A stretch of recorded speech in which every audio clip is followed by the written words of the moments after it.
हूं सुदेश। चलिए आज के ताजे खबरों को जानते हैं।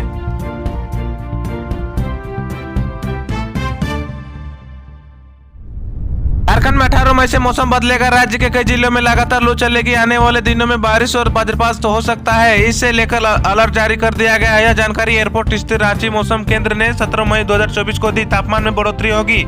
मौसम केंद्र के अनुसार राज्य में अगले 3 दिनों में के दौरान अधिकतम तापमान में धीरे धीरे 2 से 3 डिग्री सेल्सियस की बढ़ोतरी होने की संभावना है। झारखंड हाईकोर्ट की जस्टिस अनुभव रावत चौधरी की अदालत अल्पसंख्यक कॉलेज के शिक्षक एवं कर्मचारियों को 7वां वेतनमान देने की मांग वाली याचिका पर शुक्रवार को सुनवाई हुई। इस सुनवाई के बाद अदालत ने सरकार को निर्देश दिया कि अल्पसंख्यक कॉलेज के शिक्षक और कर्मचारियों को 1 अप्रैल 2021 के प्रभाव से 7वां वेतनमान का लाभ दिया जाए। झारखंड में अंतिम चरण की 8 लोकसभा सीटों पर 134 प्रत्याशी ठोकेंगे ताल। पर्चा वापस लेने की समय सीमा समाप्त। लोकसभा चुनाव के अंतिम एवं 7वें चरण में नामांकन करने वाले अभ्यर्थियों के लिए शुक्रवार को पर्चा वापस लेने की अंतिम तिथि समाप्त हो गई है। इसके साथ 8 संसदीय क्षेत्र के लड़ाकों की संख्या भी तय हो गई है। झारखंड एकेडमिक काउंसिल ने 9वीं परीक्षा के परिणाम 17 मई 2024 को जारी कर दिए हैं। जैसे झारखंड बोर्ड की 9वीं परीक्षा 2024 में इस साल कुल 98.39% छात्र सफल हुए हैं। जैक 9वीं परीक्षा रिजल्ट में भी लड़कियों ने लड़कों को पीछे छोड़ दिया है। इस परीक्षा में लड़कियां 98.44% और लड़के 98.43% सफल हुए हैं। प्रधानमंत्री के बाद गृह मंत्री अमित शाह रोड शो ने बताया भाजपा के लिए महत्वपूर्ण है। झारखंड मंत्री अमित शाह रोड शो के लिए शुक्रवार को रांची पहुंचे तो मतदाताओं के साथ पार्टी कार्यकर्ताओं और नेताओं का उत्साह भी बढ़ा हुआ है। पखवाड़े भर के भीतर प्रधानमंत्री नरेंद्र मोदी और गृह मंत्री अमित शाह के रोड शो ने रांची के साथ झारखंड की 14 सीटों का। झारखंड के मंत्री आलमगीर आलम ने शुक्रवार को अपने पद से इस्तीफा दे दिया है। उन्होंने अपना इस्तीफा राजभवन को सौंप दिया है। आलमगीर आलम पाकुड़ विधानसभा क्षेत्र के कांग्रेस विधायक हैं। हेमंत सोरेन के इस्तीफा के बाद चंपई सोरेन द्वारा नेतृत्व संभालने जाने के बाद आलमगीर आलम को दोबारा मंत्री पद दिया गया था। आलमगीर आलम के खिलाफ मनी लॉन्ड्रिंग वाले मामले में ईडी जांच कर रही है। ईडी ने उन्हें इस मामले में 15 मई को गिरफ्तार किया था।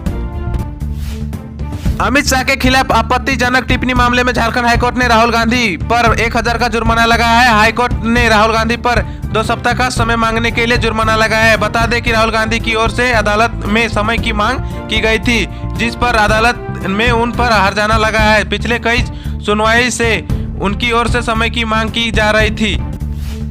झारखंड में 20 मई को होने वाली मतदान में बूथों पर दिखेगी झारखंडी संस्कृति की झलक। लोकसभा चुनाव के 5वें चरण में झारखंड की 3 सीटों पर 20 मई को मतदान होंगे। इस चरण में चतरा, हजारीबाग और कोडरमा लोकसभा क्षेत्र में होने वाले मतदान के लिए चुनाव आयोग ने व्यापक तैयारी की है। शांतिपूर्वक और निष्पक्ष चुनाव कराने के लिए आयोग ने मतदान प्रतिशत बढ़ाने के लिए कई इंतजाम किए हैं। बूथों को सजाने का काम अंतिम चरण में है। महिला, निष्पक्ष और युवाओं के लिए अलग अलग बूथ बनाए गए हैं।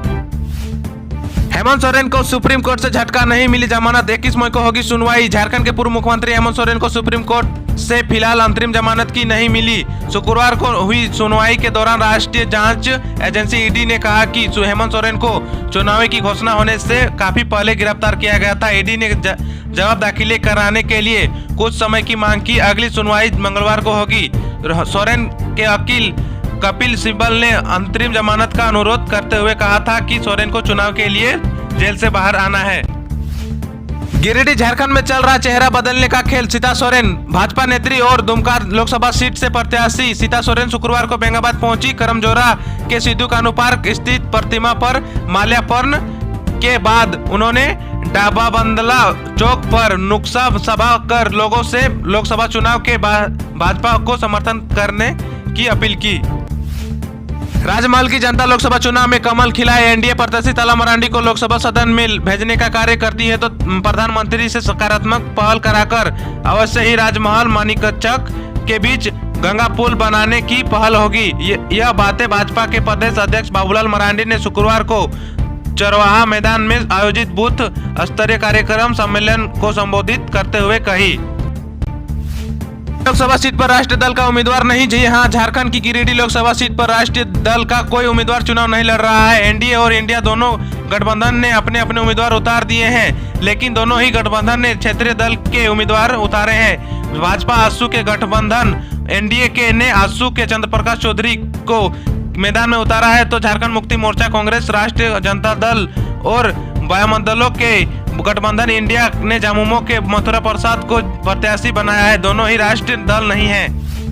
बैलेट से तीसरे दिन 5,902 वोट, अब तक कुल 6,334 मतदाताओं ने मतदान किया। अधिकारी कर्मचारी कर रहे हैं वोट। लोकसभा आम निर्वाचन 2024 के तहत आगामी 20 एवं 24 मई 2024 को चतरा, कोडरमा, गिरिडीह, धनबाद, रांची, जमशेदपुर तथा हजारीबाग संसदीय क्षेत्र के साथ ही गांडे विधानसभा उपचुनाव में मतदान होना है।